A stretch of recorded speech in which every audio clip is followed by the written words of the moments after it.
It's time for America Outdoors Radio, the show that covers the outdoor scene across the U.S. of A. and the entire continent. Fishing, hunting, conservation, outdoor recreation, and great destinations. We cover it all every week. It's your country, your outdoors. Let's explore it together with your host, John Kruse. It's the last weekend before the holiday season officially launches. Now, a whole bunch of stores have had Christmas decor for sale since Halloween, but for all of us who are traditionalists, things start off with Thanksgiving, followed by the madness of Black Friday, then Hanukkah, then of course Christmas, Kwanzaa, and New Year's Day. This week on the show, we'll be talking a bit about Thanksgiving when we check in with Brooks Hansen. He's our man at Camp Chef, and he's got some great tips coming your way to help you cook up the perfect turkey, whether it be a domestic butterball or a wild bird for your holidays this year. Another guest we'll chat with today is Mark Taylor. He's the Eastern Communications Director for Trout Unlimited, and they were offering free annual memberships on Veterans Day for veterans and first responders. That offer is no longer on the table, but Trout Unlimited does have some year-round great programs for these folks, and if you're one of them, I think you'll want to hear about what TU has to offer, which is a whole lot more than just a membership in this cold water fisheries conservation group. We're talking about all sorts of activities for veterans and first responders to enjoy that are taking place all over the country. Speaking of cold water, we are entering what I consider to be the toughest time of year to catch a bass. That's why I reached out to Glenn May. He's the man behind BassResource.com, a fantastic website offering a forum, articles, and lots of how-to videos through their YouTube channel. Glenn has all sorts of great advice to help you reel in some bass this winter, and I'll give you a preview of what he's going to tell you. Be patient and slow down.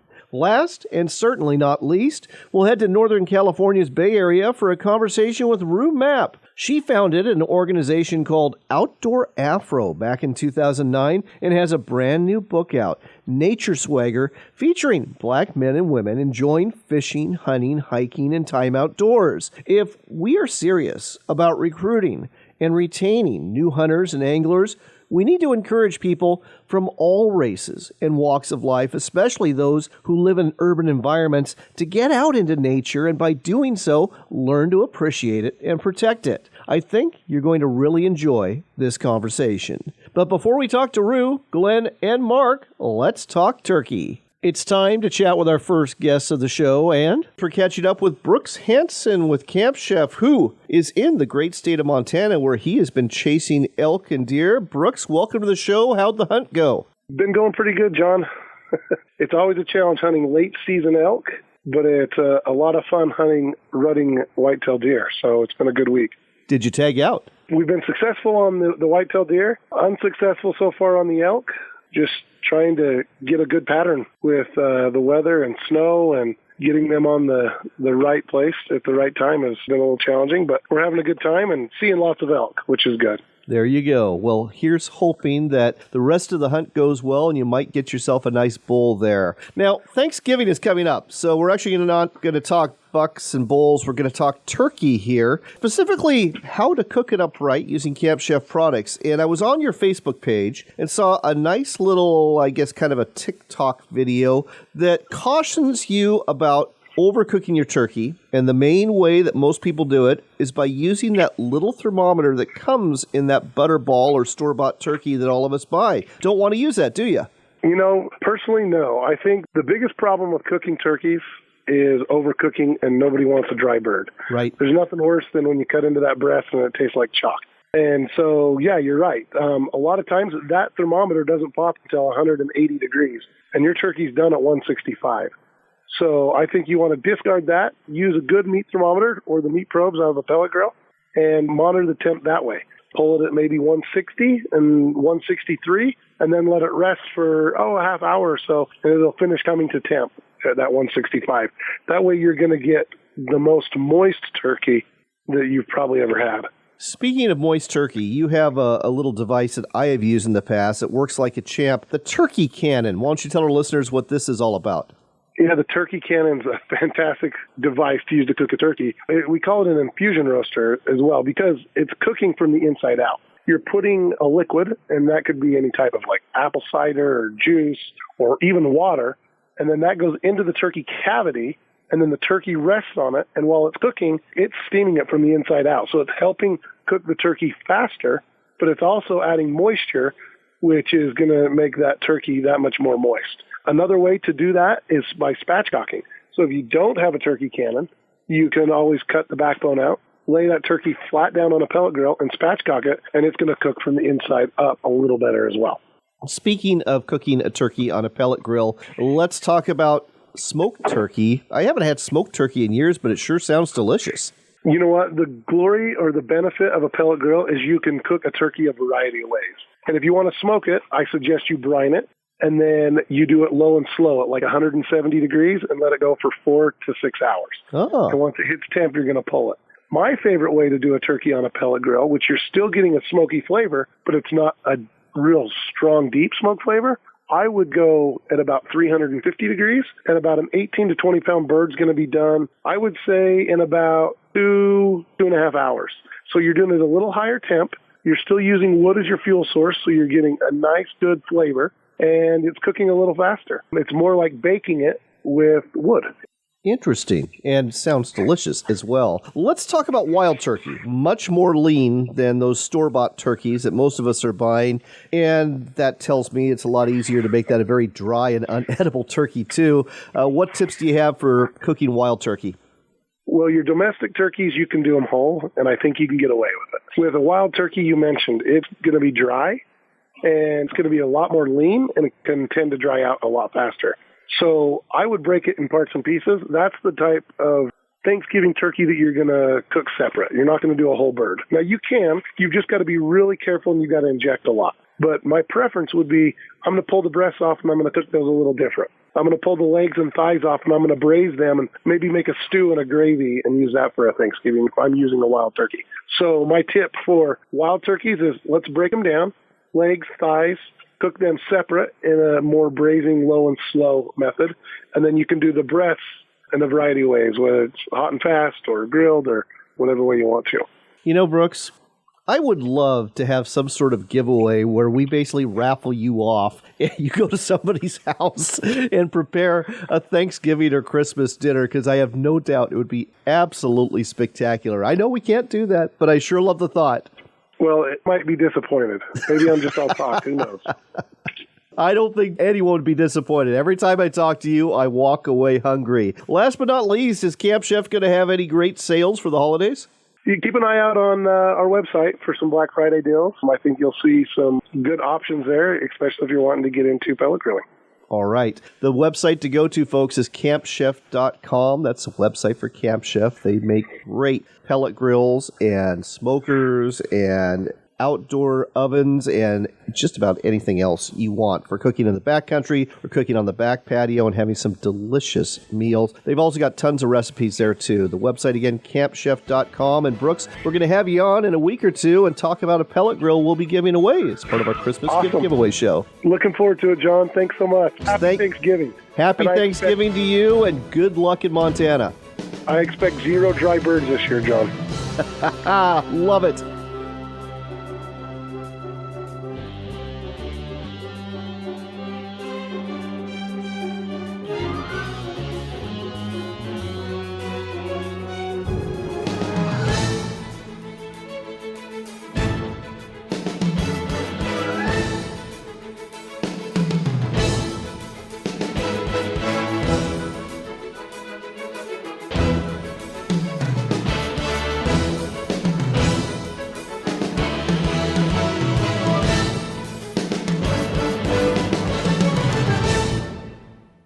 In today's news, I'm cooking a brisket.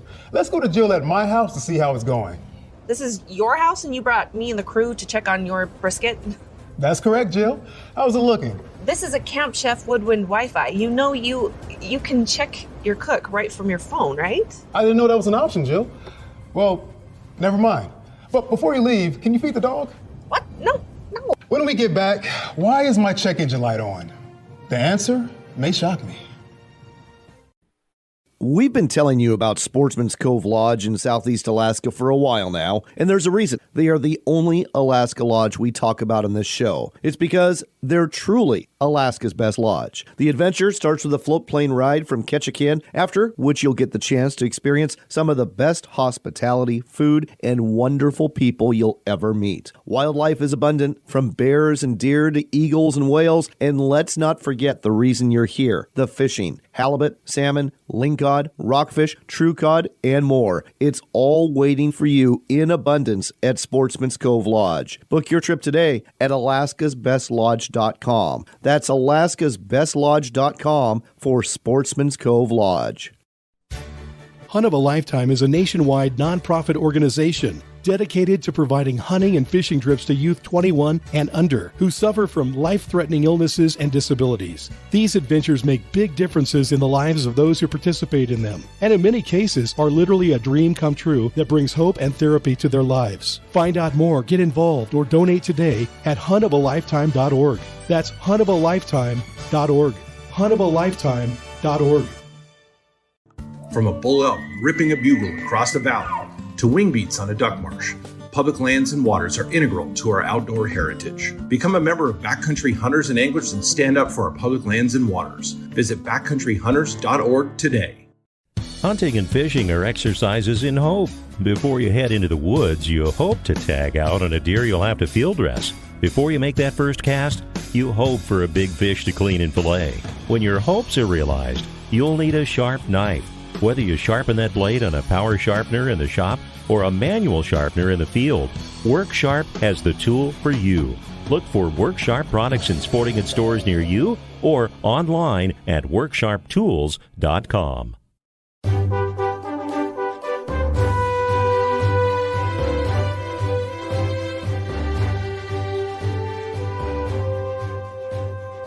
Next up on America Outdoors Radio, you can call this segment a day late and $1 short. Trout Unlimited was offering complimentary one-year trial TU memberships to veterans on Veterans Day, so I reached out to Mark Taylor. He's the Eastern Communications Director for this organization to find out more about this. Mark, welcome to the show. Thank you for having me, John. And I think you also ought to point out that we are longtime friends. Yes, we are. Yes, we are. We know each other through the Outdoor Writers Association of America, and it's always good to bump into you. Look forward to doing that sooner or later. But getting back to this Veterans Day offer, are these complimentary one-year memberships only valid for Veterans Day? John, this offer was a Veterans Day only offer, and it was for veterans and first responders. But I would like to point out that we offer the same benefit for any veteran, first responder, active duty military who participates in one of our 1,000-plus events annually that we hold and host through what we call our service partnership. That's one of Trout Unlimited's programs, and it specifically is designed to connect with vets, with active duty military, with first responders, get them in front of fly tying benches and vices and on the water with volunteers. And obviously it's a therapy program, but it's also about fellowship too, of course. Oh, absolutely. And I understand you have over 200 TU chapters that actually participate in this program. And I also understand that this is not a cookie cutter model, that it's not like, okay, every Thursday we're going to do fly tying. Each chapter has their own different spin on how this works for their veterans and first responders. Is that right? That's exactly right. We do offer a guide on TU.org for chapters who want to hold events. So we just kind of give them a little bit of a template for what they can do. And of course, we show examples of successful events around the country. But really, yes, it's up to the chapters and the leadership there and partners with whom they work to kind of decide what works best for them. My local chapter here in Roanoke, Virginia, we partner with Project Healing Waters, which is one of our primary partners in this arena, and we host monthly fly tying events over by the VA hospital. And we also do some fishing trips, mostly day trips, but every once in a while we'll do an overnight trip with groups of vets or, participants in the program. But yeah, it's really one of those things that we kind of just point the chapter leaders in the right direction and let them do what they think works best in their community. Not only that, you actually partner with other organizations. You hinted at this with Project Healing Waters, but you've partnered with Friends of the Upper Delaware River, partnered with TAPS, the Tragedy Assistance Program for Survivors, and the National Parks Trust to host several fishing retreats and events. Tell our listeners more about this. Yeah, again, this is sort of one of those things where our volunteer operations department that's the umbrella over which the service partnership falls. And they have connections with these different organizations throughout the country. But again, more importantly, it's really our local chapters who they run in the same circles. And it just sort of, Bob from the Richmond chapter might know someone who works at TAPS. And so they come together and they pull it together themselves and plan these events. That's one great thing about it. Again, it's not like you said, turnkey plug and play thing.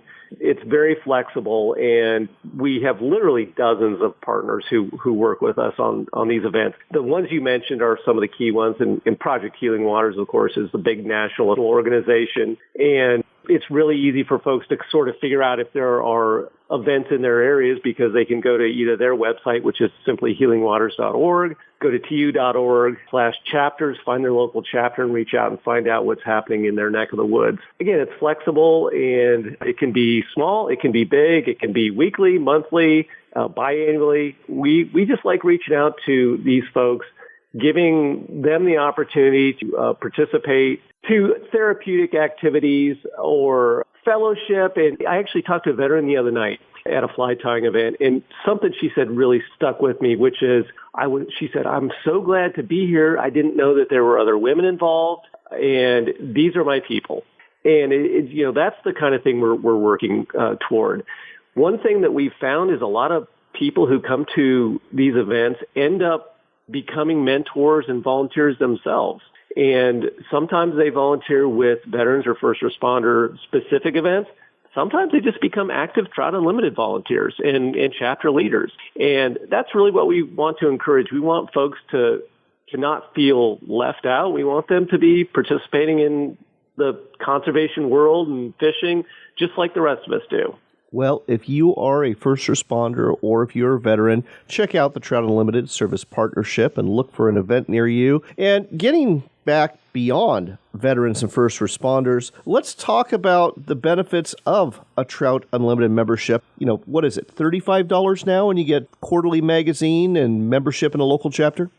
Yeah, that's exactly right. The annual membership is $35. We also offer life memberships, which are about $1,500, I think. And that usually we offer a really nice fly rod combo typically with those. So it's kind of one of those, you get two birds in hand, I guess, or bigger bang for the buck. But yes, you're right. We have more than 400 chapters around the country, and they have regular meetings. In a lot of times there are programs offered on conservation programs or projects that are underway. A lot of it is fishing centric. A lot of folks come to Trout Unlimited because they want to meet more anglers and find out, places to fish or techniques or whatever. But then they find out that there's sort of this greater good that we work toward, which is the conservation element and working on restoring streams and protecting streams through advocacy. So there is that, of course, the magazine. But I think as much as anything, a lot of what brings people to Trout Unlimited is the same thing that brings people to work as in the military or as a first responder. It is a greater calling. We want to help. We want to do good. And I was a military person, and that was what kind of drew me to the military, was the sense of patriotism and doing good for my country. And what draws people to Trout Unlimited is the sense of dedication to the environment and these natural resources that are basically under constant threat. Very well said. We are out of time, but folks, if you want to find out more about joining Trout Unlimited, the premier cold water fisheries conservation organization, go to their website, tu.org, and check out the TU Service Partnership link too. And whether you're a veteran or not, or a first responder or not, this is an organization you really should roll up your sleeves and get involved with, get involved in a local chapter, and make some good happen for our trout all over North America. Mark, thanks for sharing this with us today on America Outdoors Radio. I really appreciate you having me here on the show today, John. Thank you. In other Veterans Day related news, did you know that our friends at Henry Repeating Arms have donated over $325,000 to military veterans organizations this year? It's true. This company goes all out to support our military, and they do so through their Guns for Great Causes program. So far this year, they've donated to the Disabled American Veterans, Building Homes for Heroes, National Veterans Foundation, Tunnels to Towers, the Veterans of Foreign Wars, the American Legion, and the Shadow Warriors Project. And these donations really make a difference. In the words of Anthony Imperato, the president and CEO of Henry Repeating Arms, no matter how much we give back to these men and women and the organizations that support them, it will never be enough. It's a debt that cannot be repaid. That may well be true, but I know I certainly appreciate the fact that I am partnered with a company that does support our veterans. And if you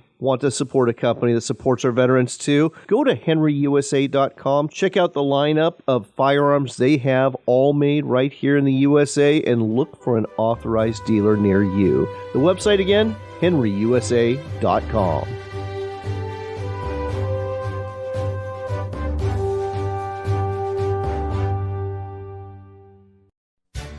Hunt of a Lifetime is a nationwide nonprofit organization dedicated to providing hunting and fishing trips to youth 21 and under who suffer from life-threatening illnesses and disabilities. These adventures make big differences in the lives of those who participate in them, and in many cases are literally a dream come true that brings hope and therapy to their lives. Find out more, get involved, or donate today at huntofalifetime.org.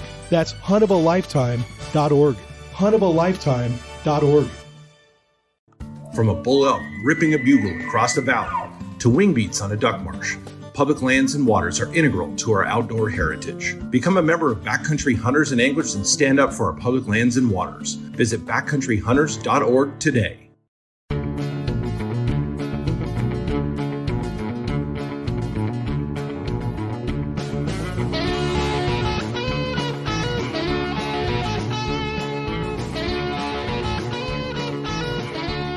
Welcome back to America Outdoors Radio. I'm John Kruse. I don't know about you, but for me, the holiday season is probably the toughest time I have when it comes to catching bass. That's why I reached out to Glenn May. He is the man behind bassresource.com. And if you go to this website, you're going to find all sorts of information. There's forums, there's articles, there's videos, all designed to help you be a better bass angler. Glenn, welcome to the show. Hey, thanks for having me. I appreciate it.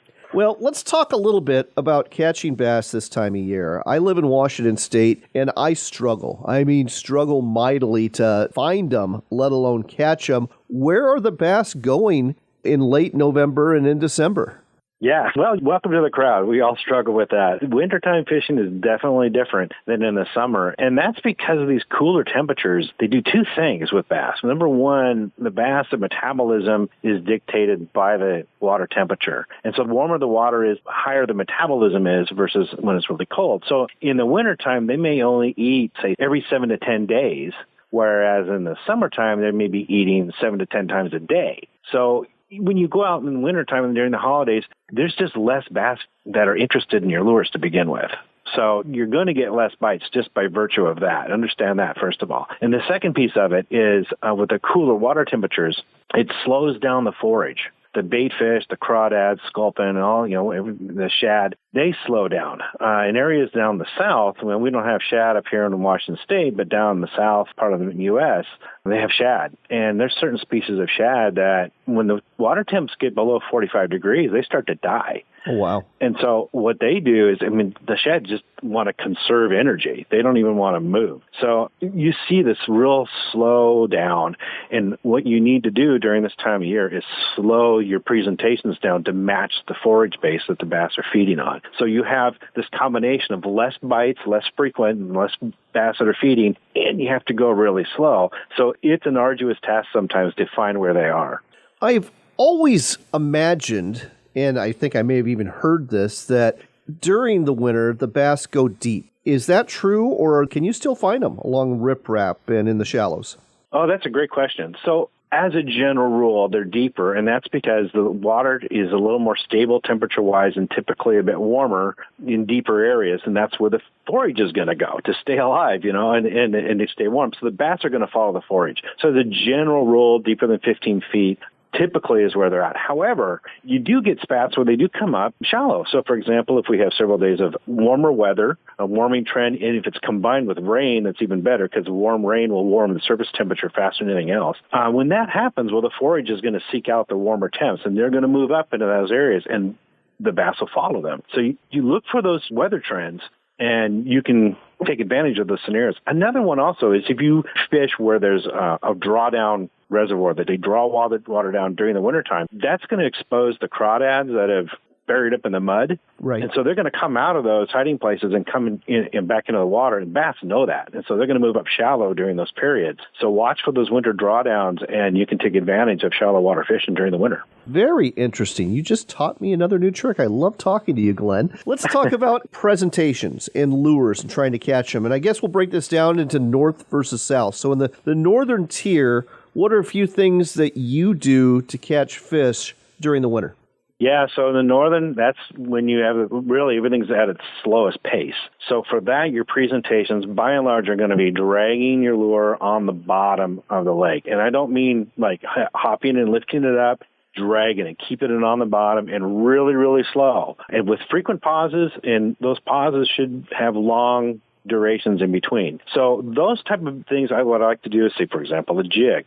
Just use a football jig and slowly crawl it, long pauses in between. A little trick we do in the Northwest is using a 1/4 ounce to 1/2 ounce football jig with just a white grub on it, like a 5-inch white grub. Oh. Yeah. Because you're fishing deep. You fish in some areas, we fish 45, 55 feet deep. But anytime you get below, say, 20 feet, the colors are basically shades of gray. So a bright white jig or a bright white grub will have a lighter shade of gray and will stand out more against that bottom. So you just crawl that along the bottom very slowly, and you can get bit that way. So those are two baits I like to use during the wintertime for northern climates. Also hair jigs.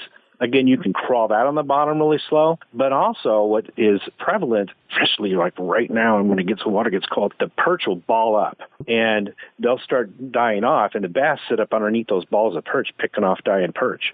So what you do is you take a hair jig and you can punch it down through that ball of bait fish, and you can get to the bass below and get bit that way. Okay, now the catch is that perch like hair jigs also, so you need a pretty heavy jig to punch through without getting bit by a perch. So like a 1/2 ounce jig will work really well, but it can be very productive. You get some really big bass doing that. And also one other thing to do is using drop shots and split shots, like with a 4-inch finesse worm, way down the bottom, very slow presentation again. That can be very, very effective during the cold water months. All right, let's head south. What are you going to be doing different there since the water's a little bit warmer? Yeah, south, you can get a little more active baits, and also the bass tend to suspend more often down south. So we'll talk about those two situations. One is you can use everything I just talked about down south, but you can add to that arsenal. You can add baits that move a little bit more. So, for example, I would use a crankbait, deeper diving crankbaits. Dive down deeper than 10 feet. You want a suspending one because you want to frequent pauses and let that bait just hang there. Very slow presentation again, so don't crank it as fast as you would in the summertime, but a nice slow, steady retrieve works really well. Blade baits like cicadas and little Georges, you can cast those $1 million a mile, and you can cover really deep structure with those, like humps and channel creeks when they bend in closer to deeper shoreline. Those work really well just to slowly crank that over those areas. And then you can use like a spoon, a jigging spoon.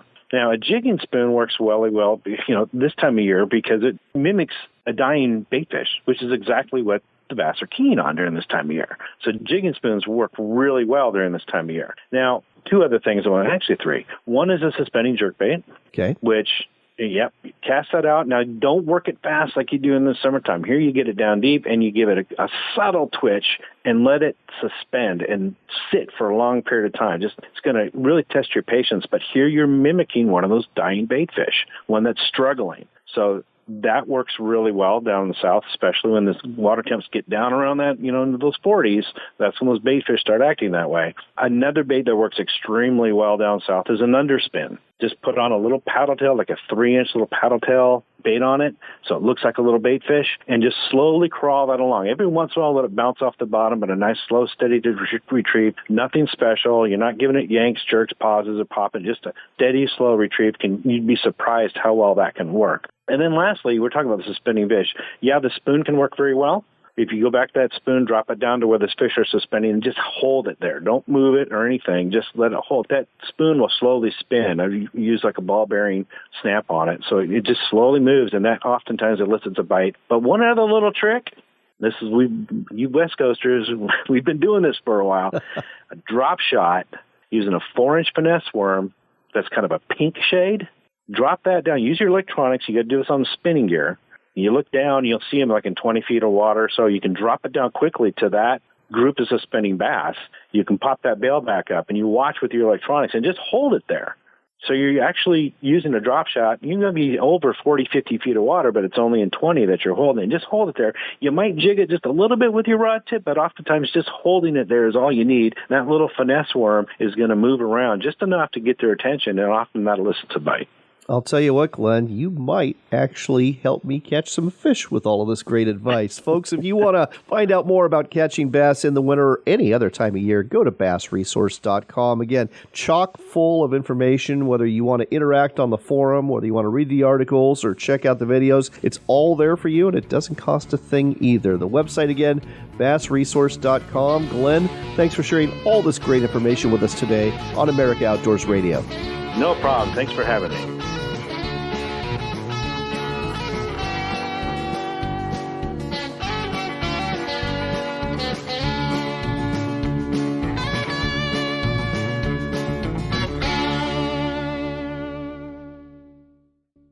Do you love to fish? Do you love to eat fish? Well, if you do, you know how important it is to have something to keep things sharp. Now, in the boat, it might be something to keep your hook sharp, like maybe the pocket knife sharpener from Work Sharp, which also works just fine along with the guided field sharpener for keeping fillet knives sharp. So when it comes to cleaning those fish you catch for the day, you can get that done in a hurry. And let's not forget, back at the house, when you're preparing those fish for a meal, that's when you want to have a kitchen knife sharpener, and there's several electric ones available. You can find them all at worksharptools.com, which lists all sorts of both manual and electric sharpeners you can use in the kitchen, in the shop, or in the field. Sharp hooks and sharp knives make for a happy day on the water, so get your sharpener today at worksharptools.com or look for these products at quality sporting goods stores and hardware stores near you. Why book at Sportsman's Cove Lodge? Why is Alaska like no other place on Earth? It hasn't changed in thousands of years. From the way you get here on a float plane to the way you go out with the guides and the boats, it's just a professional experience. And I said, this is as good as it gets. I said, if you can't catch fish here, you can't catch fish anywhere. Your experience with us will leave you speechless. Book now at alaskasbestlodge.com. Come explore the Dalles in Oregon for outdoors fun. Hike amongst the wildflowers, bike our riverfront trail, or visit the Gorge Discovery Center where you can enjoy a live raptor display, or even check out our National Neon Sign Museum. But don't forget the fishing. We've got salmon, steelhead, bass, walleye, and monster-sized sturgeon waiting just for you. When the day is done, tell those tall tales at one of our wineries, breweries, or restaurants and plan your next adventure. Find out more at explorethedalles.com. Ready to step up to a quality-built rifle or shotgun that's a true classic? Check out Henry Repeating Arms, American-made. There's over 200 models to choose from in a variety of finishes and calibers for hunters and target shooters. Many of these are lever-action models with a look right out of the Old West. Don't be deceived, though. Henry Repeating Arms are modern, rugged, accurate, reliable, and have a lifetime guarantee. Find out more and order a free catalog today at henryusa.com. That's henryusa.com.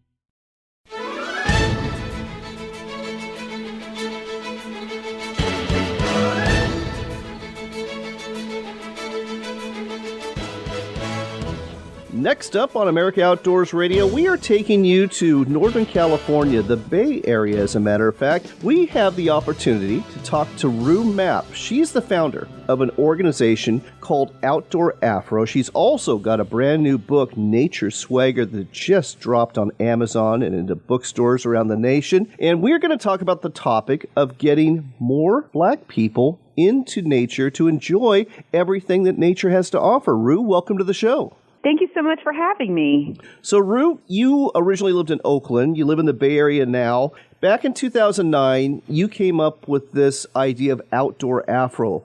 What inspired you? What is it all about? Well, I just looked around and saw that I just didn't see enough people who were getting into the outdoors represented in the popular magazines, the glossy magazines of the day, being in the outdoors as strong, beautiful, and free. And, I had a background that was so incredible. My father was a true outdoorsman, and we had a hobby farm up in Northern California in Lake County. So I was raised with hunting and fishing and exploration of the local creek. And we often hosted tons of people at our house from East Oakland and Richmond and our church. And so I had this front row seat to hospitality. And my dad had this famous saying, and that was, "You have a standing invitation in nature." And so I sat down at my kitchen table in 2009 to really talk about that standing invitation that we all have in nature. And what I found really quickly was that there were people who had a love and connection with the outdoors, but their stories weren't being told. And so Outdoor Afro initially became a platform to tell a new narrative about what it meant to be connected to nature in many different ways. And it's since grown into a national not-for-profit organization. We now are in 30 states. We have north of 50 cities. And our participation network is 60,000 people who get out and hike and bike and camp. And we train volunteer leaders who are getting people out right in their own backyard. And the stories we hear about connections that may have been severed because people have relocated are, really easily established again through our programming. And it's just been fantastic to see how many people have come online and said what they're already doing and are making commitments to do new things. Let me ask you a question, Rue, and that has to do with participation in the outdoors, activities like hiking and fishing. I live on the east slope of the Cascade Mountains in Washington State. I do a lot of hiking in the Cascades, and I see a lot of people from the Seattle area in the Cascades. And obviously there's a lot of black people that live in the Seattle area, but I very seldom see black hikers. I see Hispanic hikers, I see people of Indian descent, and lots of white people, but I don't see a lot of black people. And when it comes to fishing, again, lots of Hispanic people, especially in the rural areas I fish and the rural areas they live in. And hunting, almost never see anybody. Is this a matter of just urbanization and they just don't have that connection to nature? Is this a lack of mentorship like you and I had growing up? What are some of the barriers that are keeping black people from getting into the outdoors? Well, I definitely think that you're onto something about proximity to opportunities, about mentorship. I had to re-enter hunting as an adult after, unfortunately, my father passed away, and the uncles who were the ones leading the charge in that particular activity. It took a lot of effort to find a mentor, to learn everything that I needed to learn. But what I also will offer is that people are still getting out. And so when people tell me, hey, I'm not seeing black people out recreating in nature, my response is that you're not looking in the right places. And when you look at where people live, the concentration of where you see the population of black people, they're actually getting out close to home. And I think a lot about busy working families and remote opportunities to get into the outdoors. The biggest barrier is time. If you work Monday through Friday, maybe on a weekend, you don't have leisure time that will allow you to drive 3 hours in one direction to go to a destination, it's not going to be as appealing as maybe having a cookout in your local park near where you live. And so I look at a place like Oakland, California, where there's a huge population paired with a really great opportunity to get out in nature in a place like Lake Merritt, the oldest wildlife sanctuary in the country, or in the hills where there are redwoods.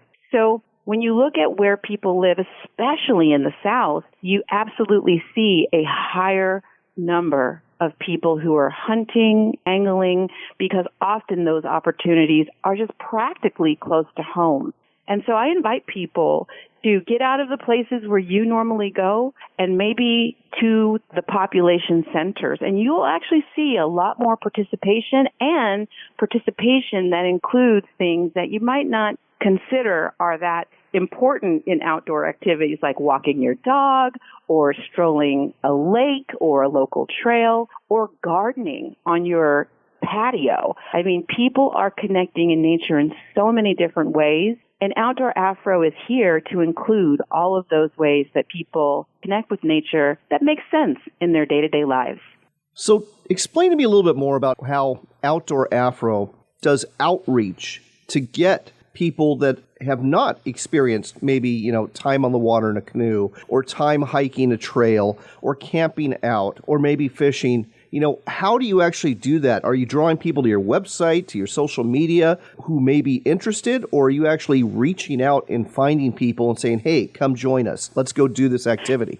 Yeah, it's a little bit of everything. We were born in social media back in 2009. So alongside that blog was also a Facebook page and a way for us to have that compelling invitation. And there's just something so wonderful about seeing people who look like you that it's like, oh my gosh, here's someone who looks like I do, and they're having a good time, and I can try it too. And that's why the visual representation is so important, because if you don't see it, you won't believe it. And I love affinity groups because I credit the Girl Scouts. When I was a little girl, even though my parents were outdoor-loving people, they weren't hikers or campers. They didn't buy the equipment at the outdoor retailer. I learned those things through the Girl Scouts, which was a community of young girls where we got to try out leadership, take risks, and feel safe in this group of people who had something really important in common to us. And so it's always, I think, great for folks to have groups of people, whether it's through your church or your workplace or any, of the ways that you feel comfortable. Like when I became a new mom, I joined a new moms group in the Bay Area because I knew I was going to get relevant information about resources and feel comfortable in that space. And so Outdoor Afro is really a compelling invitation. It's the hospitality that I learned from my father, that standing invitation. And I think of ourselves as like a patch in a quilt that's so specific, but it's stitched together with many other patches to make altogether a story of connection and ultimately everyone's connection to the outdoors. Rue, we only have a minute left. Please tell folks about your new book, Nature Swagger. Nature Swagger is a book with 30 contributors divided into sections that I've introduced that talk about my family's life, growing up in nature, all the things I've learned about myself and growing my organization. And it's got a wide range of experiences told through essays and beautiful photography of people from all over the United States who are finding their nature swagger, their confidence, their connection through everyday connections to nature in their lives that I hope will be that way of yet again inviting more people into the conversation and the welcoming that we want everyone to feel as it relates to the outdoors and everything that you can do in the outdoors. The more people that are in the outdoors, the better as far as I'm concerned, because number one, we all become stewards of the outdoors when we get to enjoy nature. And number two, it's just good for the soul. And folks, if you want to find out more about Outdoor Afro, go to their website, outdoorafro.org. Find out ways you can support this organization. And if you want to check out Nature Swagger, Rue Mapp's brand new book, you'll find it at bookstores and you'll also find it at Amazon.com. Rue, thanks for sharing all of this with us today on America Outdoors Radio. Thank you so much for having me.